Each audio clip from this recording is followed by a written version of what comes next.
This is the first video for Chapter 9, and in Chapter 9 we're going to be talking about three major areas of discussion. The first one is the product life cycle, which is an absolute must that you need to know.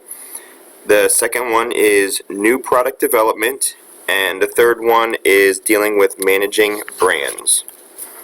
Right, now this chart right here, be able to draw this chart, to explain this chart, label it appropriately as well. Right, this is the typical product life cycle. This is the product life cycle from start to finish for a new product. Okay, the concept of a new product from introduction all the way through to the end. There are four different stages here. You have the market introduction, market growth, market maturity, and then the sales decline. And the lines that you see in this particular chart deal with the total industry sales and the total industry profit, not an individual brand or an individual company's sales or products. This is for the industry as a whole. Total industry sales do start out very low in the market introduction stage. They increase to their peak in the market maturity stage, and then they decline back down through the sales decline stage. Profits change during the life cycle as well, but not right in line with the industry sales. Okay, industry profits decline while industry sales are still rising, and we'll talk about that as we go through each of these four stages. All right, the first stage is the market introduction stage. This is where sales are low because the idea is first introduced to the market. People don't know about it. They have to learn about the product, get acquainted with the product, find a need or a want for this particular product as well. The type of promotion that is used here is what's called informative promotion, because this is where you tell customers about the advantages of it, the uses of the new product, why they should have it, and why they should want this particular product as well. So even at this point, even if the product does have superior value, customers may not know about it yet, and you need to make sure that they are aware of its availability to them, where they can get it, how much it costs, and all of that as well. Most companies do experience losses because the process of educating customers, informing customers, and all that, it does take a lot of time, takes a lot of money, and the sales that are coming in are still very small. So sales might even be zero for a while until things start rolling out. So you have to make sure that you look at it as an investment at this point, all right, not expecting big returns. The market growth stage. This is where the industry sales grow really fast.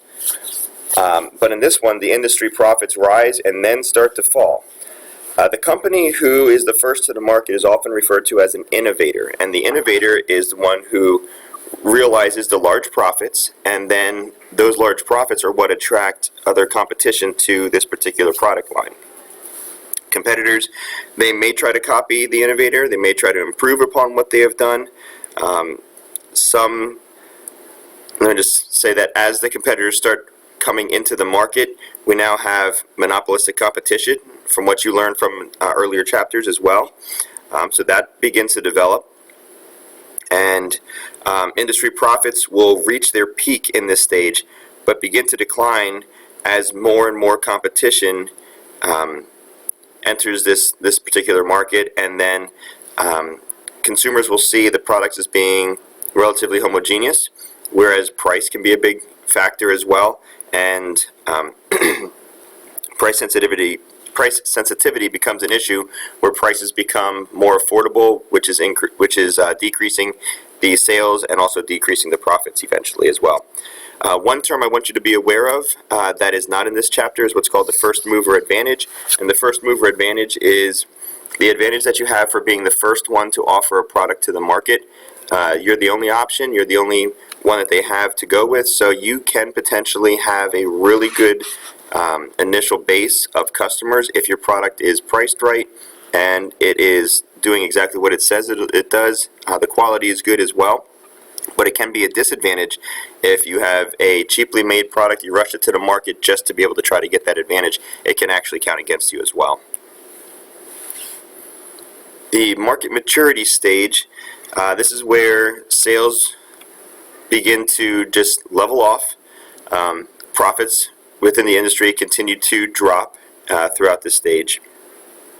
Most of the products that we use every day in our lives are these mature products, the ones that are in this market maturity stage. Promotion costs increase and price competition in some segments cuts into profits because you have to now try to tell the consumers why your product is the one that they should buy compared to that of numerous other competitors now. There may be some new firms entering the market, but it's tough at this point because the competition already has a stranglehold over the customer base. The type of promotion that is used in this one is what's called persuasive promotion. As I mentioned, is trying to encourage consumers to buy one brand over the other, buy your brand over everybody else's. And this maturity phase, this stage here, may last years and years and years until a new product idea comes along to replace the current one, which leads us to the sales decline stage. This is where new products tend to replace older ones for most companies, and you have to make that decision if that's what you want to do. Strong brands may continue to be profitable here and may continue their product lines even though sales for the industry are declining, because there are going to be people who do not want change and are going to want to hold on to their products. So there is an opportunity to still have some additional sales even when the products are being replaced by newer ideas. Checking your knowledge, Kodak announced that it would no longer produce 35mm film cameras, but would manufacture digital cameras exclusively. Sales of digital cameras have grown steadily and have far outpaced the sale of 35mm cameras in recent years, even among professional photographers. Kodak's decision indicates that 35mm cameras are probably in the blank stage of the product life cycle. Okay, if they're being replaced by a new product, they would be in the sales decline stage. That would be letter C. All right. With this slide, just a couple points that I want to make here.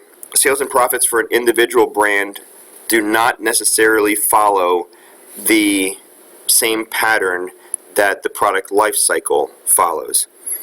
For example, a new brand may be introduced as a quote-unquote copycat brand. I think the book refers to them as a quote-unquote Me Too type of product. And if that happens, they are introduced usually in the growth stage because they are not the first one to the market. So they miss the initial first stage of the entire product life cycle. So they're not following that same traditional trend and that same traditional growth as the product life cycle shows. A weak brand may not achieve the same results as a preferred brand. So they're not going to have the same increases in sales. They might not make profits. A product in the maturity stage in one country might be in the market growth stage in another country. There are totally different stages for different countries based upon when it was introduced and the type of innovation that they have in those countries as well. So individual brands do not necessarily reflect the industry-wide product life cycle chart. Product life cycles can vary in length, absolutely. How long a product life cycle takes may vary dependent upon the product category or the industry that they're in. Some product ideas move quickly through the early life stages. The adoption process can be fast under certain conditions, dependent upon technology and the needs and the wants of the consumers. The greater the comparative advantage, we talked about comparative advantage earlier, but the greater the comparative advantage that one product has over the others that are already on the market, the more quickly its sales will grow.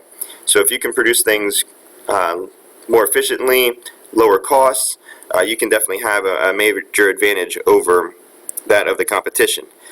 Sales can grow faster if the product is easy to use and its advantages are easy to communicate. If consumers can try the product, can test the product, it reduces their risk as well into buying this. And if the product is compatible with the values and experiences of the target market, then they will be more likely to purchase it as well, which picks up the pace moving through it also. Last slide for this one. Product life cycles are getting shorter because of innovation. Innovation yields more new products. The quicker products come out, the quicker that you replace the old products, and the product life cycles get shorter. Marketing managers have often wondered if it is better to be the first to the market or to come later. Research has actually shown that a fast second mover strategy has been working best. While some companies like FedEx, who were first movers, the first to the industry, still are doing extremely fantastic with their sales, their profits, and their company. Other companies like Apple with the iPod, who are not first to the market, they have done extraordinarily well by benefiting and seeing what the first mover has done, the innovator has done, and tweaked it and made theirs a little bit better to give the consumer what they want. Now, the nature of the product, whether it's a fad or a fashion, could also impact the length of the life cycle. Fashion is just something that is currently accepted, a popular style within the industry. A fad is something that is fashionable only to a certain group of people who are really, the book puts it as, really enthusiastic about that particular fad. All right, so depending upon fads and fashions, they can adjust the product life cycle length as well.